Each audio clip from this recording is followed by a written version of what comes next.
Welcome to Crypto Tutors.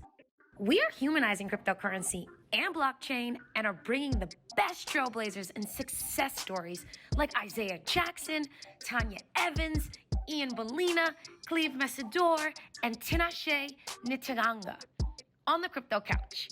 Click subscribe and the bell to be the first to watch the latest interviews every single week.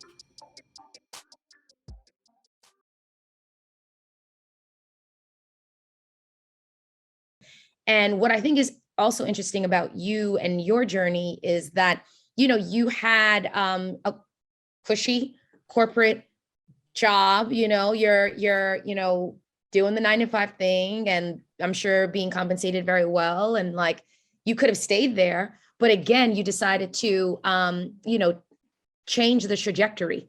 And I would love, as I was preparing for this conversation, Mike, I was looking at like some of the stats associated with endangered species and the causes that you serve, and to read about how 1/4 of all assessed species that are mammals are in danger. To read about how there are between 200 and 2,000 extinctions every year.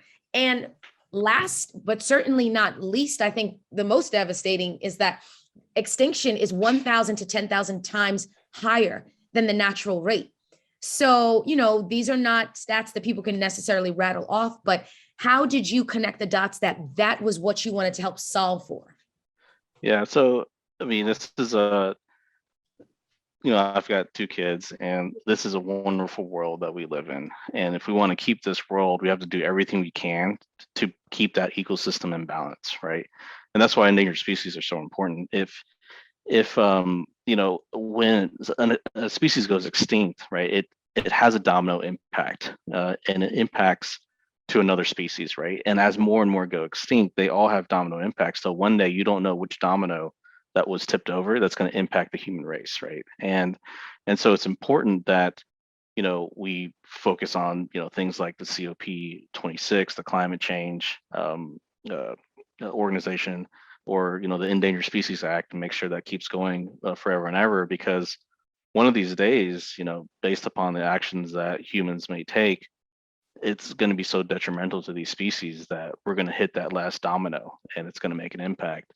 And for me, you're right. I had that cushy job at corporate. Things were great. Had an awesome team. Still miss them dearly. Great salary, great benefits. But I felt that there was something more for me, right?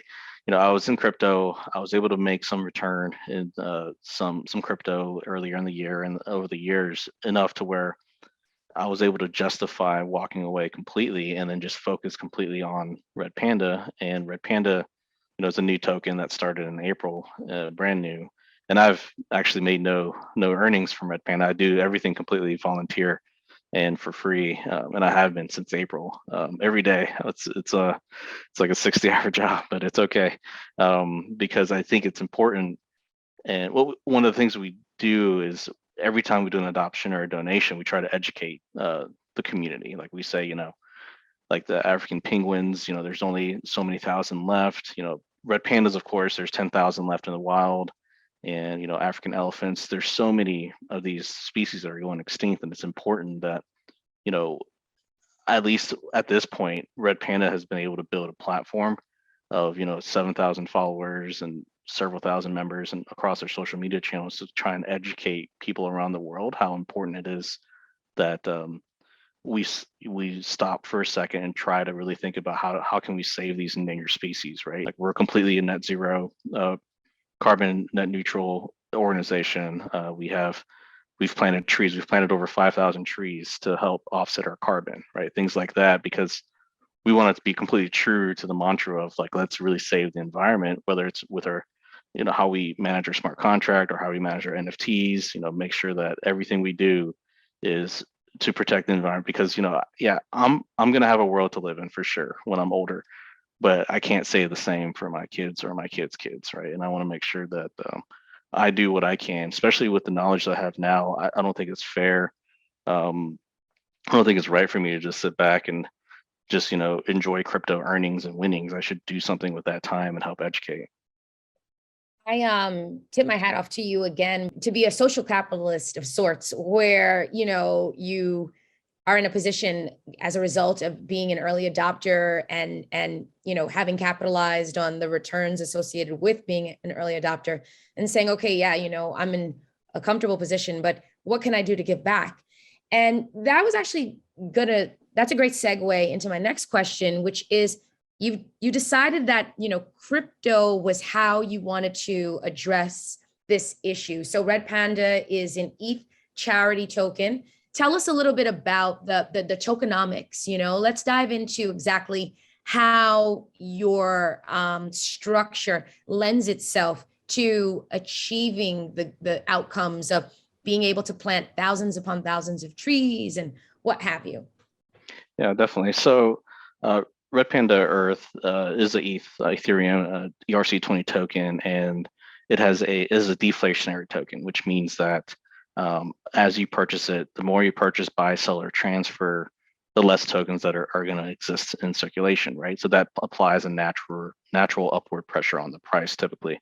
And part of those tokenomics is about around 60% of the token is burned, meaning it's inaccessible, no one can touch it, it's gone forever from the circulation. And the other 40% are in people's hands, right, or holders' hands. Now, what's great about our tokenomics is we have a 4% tax. So what that means is every time you buy, sell, or transfer, there's a 4% tax applied. Out of that 4% tax, about half of that gets sent to the burn address and gets burned, removed from the circulation forever. The other half gets recirculated to everyone else that's holding. So that's a way to kind of incentivize folks to hold the token itself, right? It's to reward your loyal holders that, yeah, as folks buy and sell, but if you're still holding, you're going to increase your token size because the number of tokens you have continue to increase because of that 4% tax, right? It's a way to kind of have almost like a staking APR, but not staking, right? It's just holding it in your wallet and being rewarded for being loyal. And at the same time, as we grow, you want that upward pressure on the price so that our charity wallet grows too. So what's special about Redpanda is we manage a charity wallet, which is about $500,000 currently. And that charity wallet, and it's $500,000 in Redpanda token. And that's with today's market cap, which is about 7 million. Want to learn more? Visit cryptotutors.com.